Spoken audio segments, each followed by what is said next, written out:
nama saya Wilbert dan teman saya Andreas. Kali ini kita akan menjelaskan tentang wajib pajak badan dalam negeri.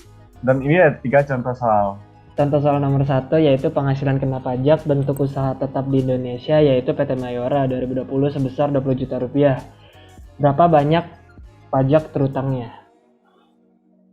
Oke, untuk nomor 1 ini 20 juta rupiah diambil dari PKP PT Mayora sebesar 20 juta rupiah, dan dikarenakan peredaran bruto yang tidak diketahui, jadi tidak dikali 50%. Jadi 20 juta dikali 25%. 25% itu berasal dari tarif tunggal. Mau berapapun PKP-nya,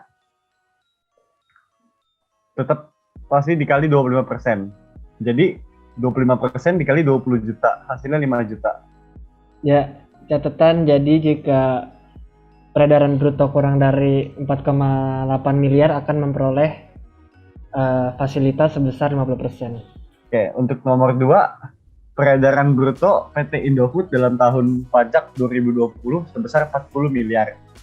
Dengan penghasilan kena pajak sebesar 7 miliar rupiah. Berapa pajak terutangnya? Jadi jumlah PKP dari bagian bruto yang memperoleh jumlah PKP dari bagian bruto yang memperoleh fasilitas itu rumusnya peredaran bruto yaitu 4,8 miliar, itu minimalnya kan 4,8 miliar. Jadi 4,8 miliar dikali sama penghasilan kena pajaknya, kalau di sini yaitu 7 miliar.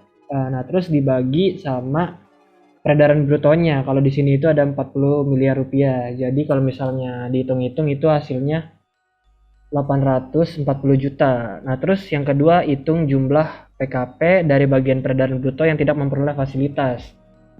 Jadi yang tidak memperoleh fasilitas itu kan 7 miliar dikurang sama jumlah PKP dari bagian bruto yang memperoleh fasilitas. Jadi 7 miliar ini dapat dari PKP-nya sama 840 juta ini dari yang atasnya, yaitu yang udah memperoleh fasilitas.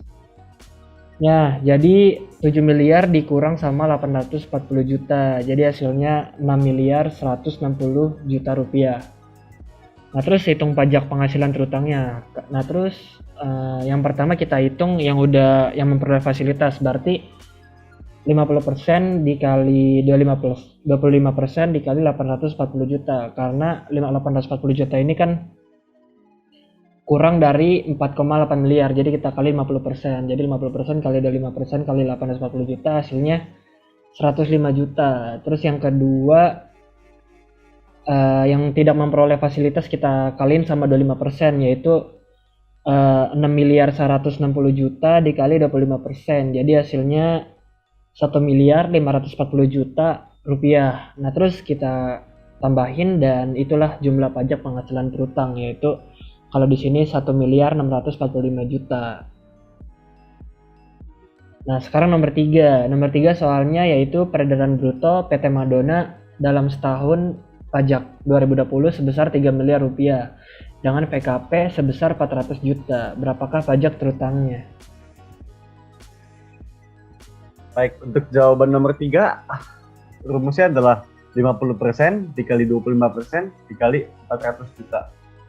50% ini nih dapat karena peredaran brutonya itu 3 miliar rupiah, kurang dari 4,8 miliar.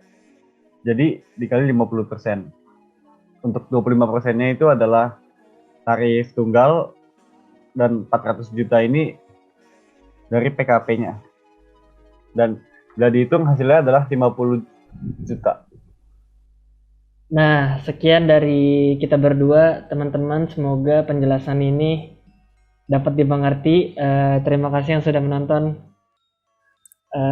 Sampai jumpa di video selanjutnya. Terima kasih.